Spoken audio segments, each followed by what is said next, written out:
bem-vindos. O tema de hoje é algo que a gente acha que conhece bem, muito por causa dos filmes, né? Mas que na prática é um universo de detalhes, muito precisos.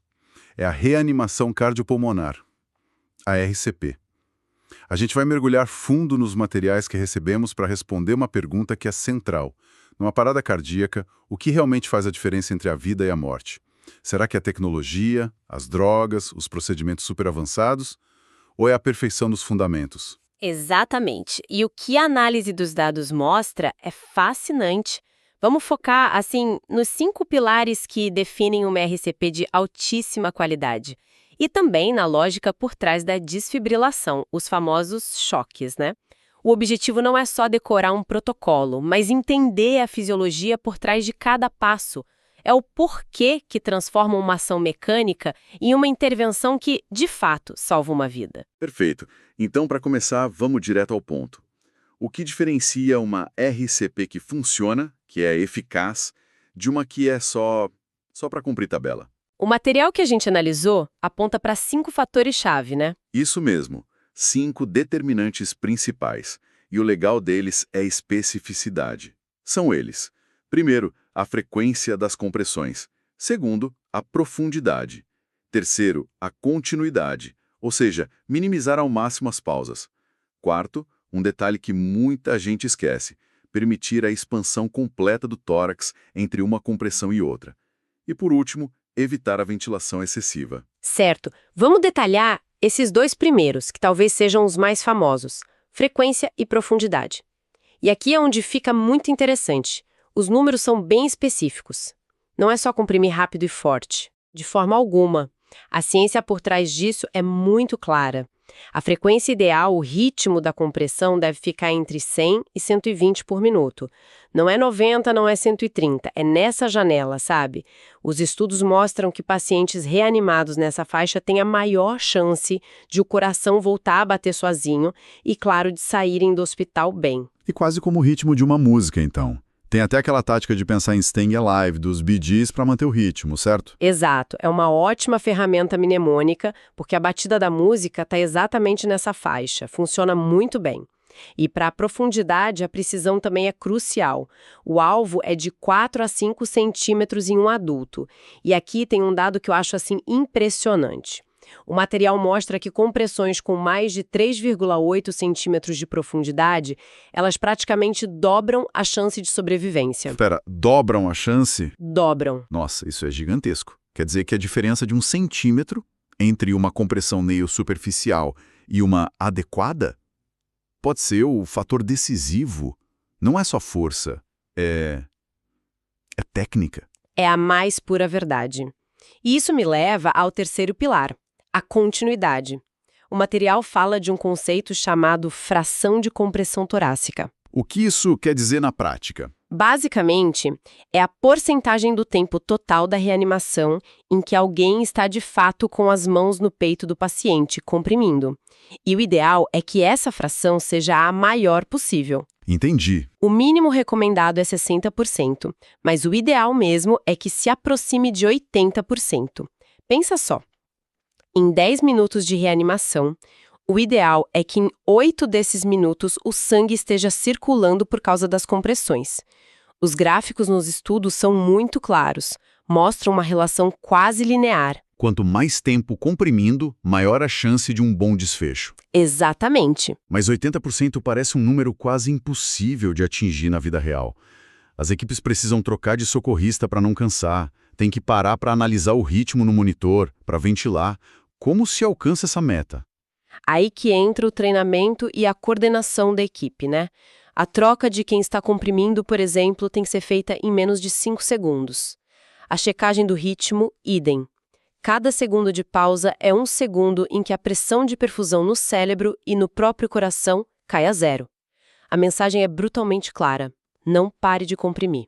Ok, faz todo sentido. Os 3 primeiros pilares são sobre fazer o trabalho ativo, rápido, profundo e sem parar. Mas os outros 2 são sobre o que não fazer e parecem mais sutis. Permitir que o tórax se expanda e não ventilar demais.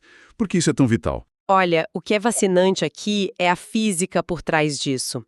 Se o socorrista, já cansado, se apoia no tórax, entre as compressões, ele impede que a caixa torácica se expanda completamente. Isso, junto com a ventilação excessiva, ou seja, soprar muito ar com muita força nos pulmões, causa o mesmo problema, um aumento da pressão dentro do tórax. E qual o problema de aumentar essa pressão interna? A gente não quer justamente pressionar tudo ali dentro? É um raciocínio lógico, mas é contraintuitivo.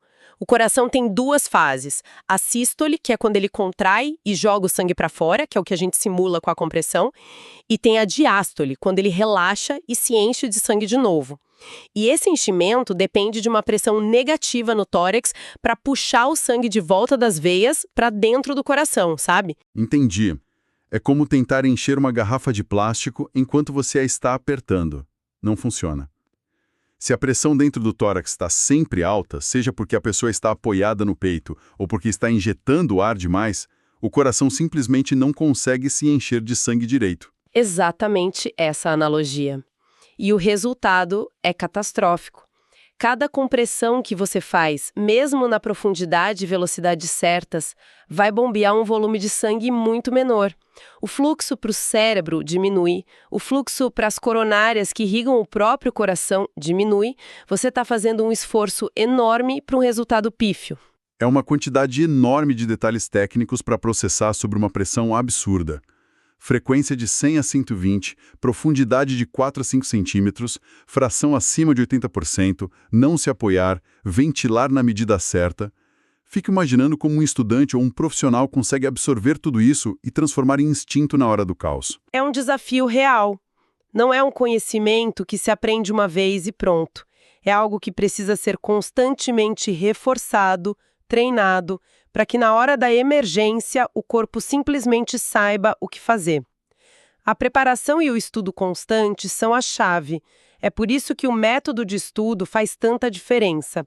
A repetição, testar o conhecimento com questões, é isso que fixa o conteúdo. E falando em preparação de alto nível, para quem está nessa jornada, ter as ferramentas certas é fundamental.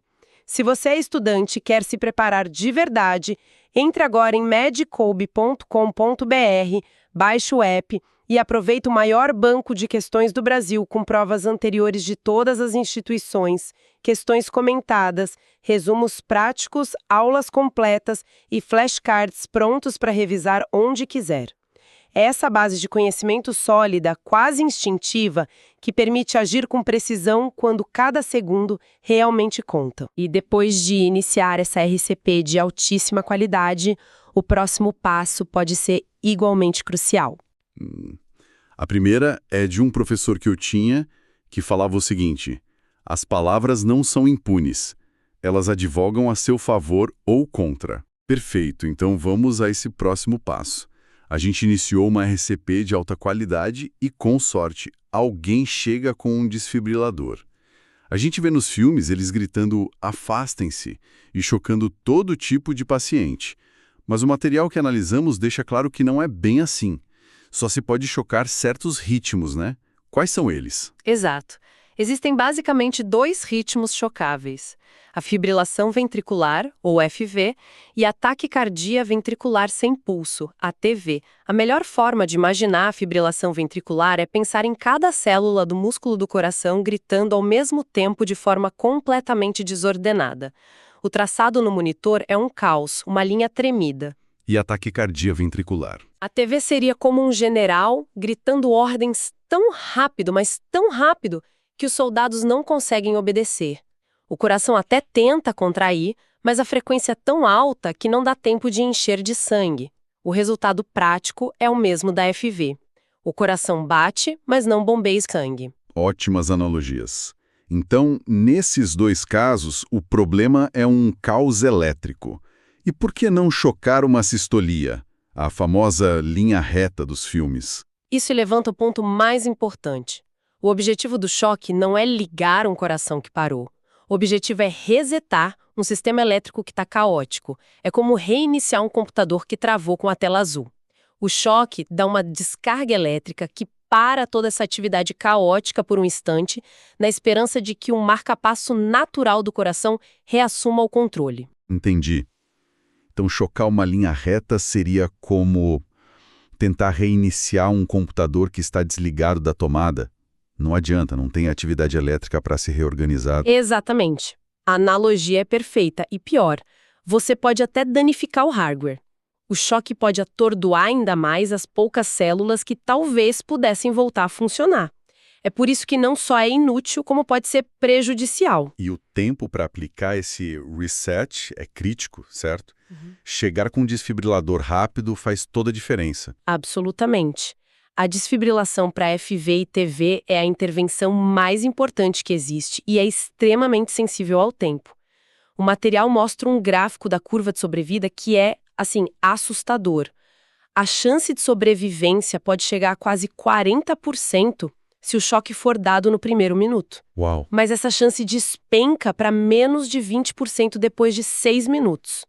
Cada minuto que passa sem o choque, a chance de sucesso diminui drasticamente. Isso nos leva a uma das conclusões mais fortes de toda essa análise. O material menciona um estudo escandinavo que compara o suporte básico de vida, que é basicamente RCP e desfibrilação, com o suporte avançado, que inclui acesso venoso, medicamentos e intubação.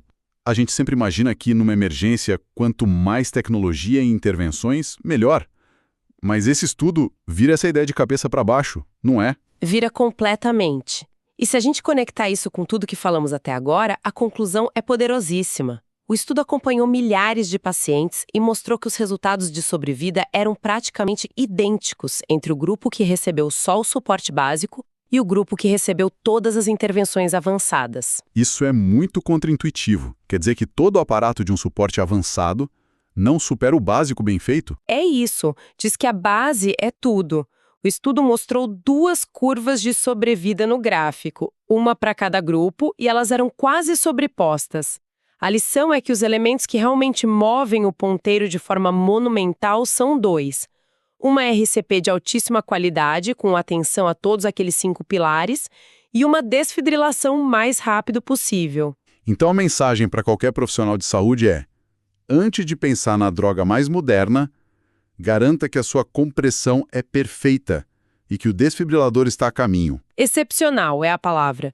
Não adianta nada dar a melhor droga do mundo para um coração que não está recebendo sangue porque as compressões são ruins.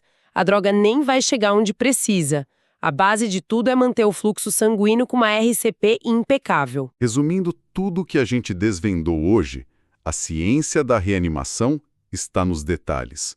Comprima forte na faixa de 4 a 5 centímetros. Comprima rápido, entre 100 e 120 por minuto. Faça isso de forma contínua, com pausas mínimas. E lembre dos detalhes silenciosos. Permita que o tórax se expanda e evite ventilar demais. E se o ritmo for chocável, o choque precisa ser aplicado para ontem. Esses são os fundamentos que realmente salvam vidas. Reflexão final que fica para quem nos ouve. A nossa análise hoje focou nos fundamentos mecânicos e elétricos, que são a base de tudo, né? Mas isso nos leva a pensar no futuro. Com a tecnologia de monitoramento em tempo real se tornando cada vez mais comum, com aparelhos que dão feedback instantâneo sobre a qualidade da RCP, dizendo se a profundidade está correta, se a frequência está boa, se a expansão está acontecendo, como essa tecnologia poderia transformar os resultados fora de um hospital, capacitando qualquer pessoa a realizar uma reanimação de nível profissional? A resposta a essa pergunta pode ser a próxima grande revolução no atendimento à parada